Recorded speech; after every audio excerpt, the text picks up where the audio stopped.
اگر گورے جنات کے چکر میں پڑتے نا کبھی ترقی کر ہی نہیں سکتے تھے وہ. جیسے ہم لوگ ہر وقت ہر چیز جن پہ ڈال دیتے ہیں نا. گھر میں چوری ہوئی, چور نظر نہیں آ رہا تو جنات ہیں.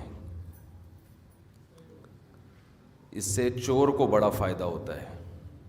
چور کہتا ہے میری موجیں ہو گئیں. ان کو چونکہ پتہ ہی نہیں چل رہا چوری کس نے کی ہے, تو بلی کس پہ ڈال دو, جنات پہ ڈال دو. ایک صاحب کے گھر میں چوری ہو رہی تھی, تو کہہ رہے ہیں یار پتہ نہیں کون چوری کرتا ہے, لاکر بھی ہے, لاکر سے نکل جاتے ہیں. تو میں نے کہا آپ کے گھر کا ہی چور ہے, سیدھی سی بات ہے. کہنے لگے یار گھر میں تو میرے بیٹا بھی نیک ہے, فلاں بھی نیک ہے, فلاں بھی نیک ہے. میں نے کہا انہی نیک میں سے ایک چور ہے, بس یہ ذہن میں لگ.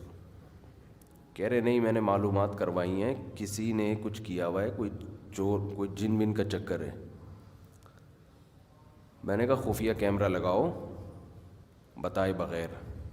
تو پکڑا گیا, پھر انہیں کے گھر کا بندہ تھا. تو بعض دفعہ انسان جس پہ اعتماد کرتا ہے وہ خود چور ہوتا ہے. میرے ساتھ بھی ایسا ہو چکا ہے.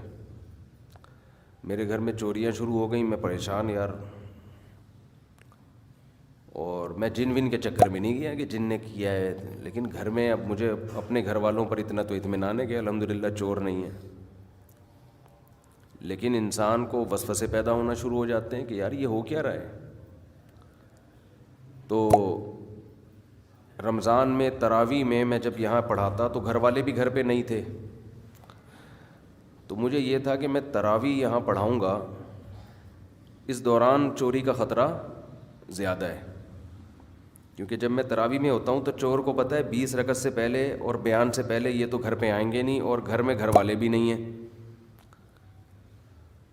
تو میں کسی بندے کو بٹھا کے جاتا, پرانی بات ہے 12 سال 11 سال پرانی بات, کسی بندے کو میں لڑکے کو نا ایسے ہی بٹھا کے چلا جاتا کہ جیسے ہی چور آئے نا دبوچ لینا. اس وقت یہ کیمروں کا زیادہ رواج نہیں تھا, کیمرے لگانے کا. اس بندے کو بٹھا کے جاتا کسی جاننے والے کو کہ بیٹا جیسے ہی چپکے سے تو بیٹھ جا, مجھے پتہ ہے تراویح کے دوران حملہ ہوگا. کوئی بھی نہیں آیا. بعد میں پتہ چلا جس کو بٹھا کے جاتا تھا وہ خود ہی چور تھا. بعد میں پکڑا گیا. وہ کیسے ہوشیاری کہ ڈبل چابیاں بنائی ہوئی تھیں, بائک کی ڈبل چابی. وہ پکڑا ایسے گیا کہ میرا ایک معمول تھا کہ میں بائک لے کے آتا تھا, پھر میں گھر جاتا تھا, میرا سونے کا معمول تھا. ایک دن دیکھا اس کو کہ اس کی ٹانگ پہ چوٹ آئی ہوئی ہے. بتا نہیں رہا کہ کیسے چوٹ لگی تجھے. پتہ چلا بائک کی بھی ایک چابی بنوائی ہوئی تھی اس نے.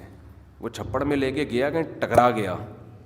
وہاں سے سارے راز کہ تو نے بائک چابی میرے پاس ہے, تو چلا کے لے کے کیسے چلا گیا اس.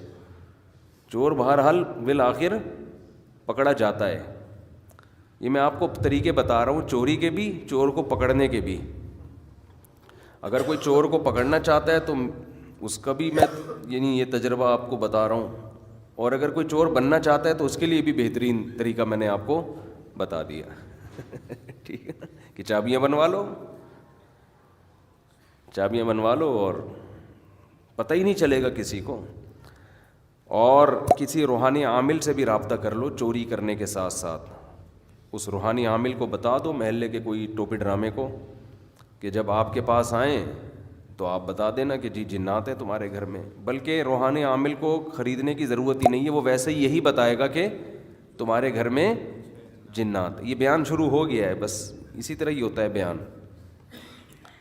تو روحانی عامل کو تو بتانے کی ضرورت ہے ہی نہیں, وہ تو بیٹھا ہی اس کام کے لیے, اس کی دکان اس سے چلتی ہے کہ تمہارے گھر میں جن ہے, تمہارے گھر میں چڑیل ہے, تمہارے گھر میں بھوت ہے, تمہارے گھر میں مسور کی دال رکھی ہوئی تھی تو یہ کر دیا تھا, تو وہ بیل کے پتوں پہ کسی نے جادو کیا ہے. بیکار کیا بولے مسجد میں, پھر وہ گالیاں دینے کے علاوہ مزہ نہیں ہے اس میں. یعنی اتنی تمیز سے نہیں دل چاہتا ان لوگوں کے ساتھ میں بات کروں.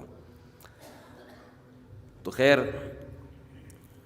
تو مسلمان کے نا کام اللاجیکل ہو رہے ہیں, اللاجیکل. یہ جنات بینکوں سے پیسے کیوں نہیں نکال لیتے, لاکر سے؟ وہاں تو 0.001 یہ بھی لکھا ہوا ہوتا ہے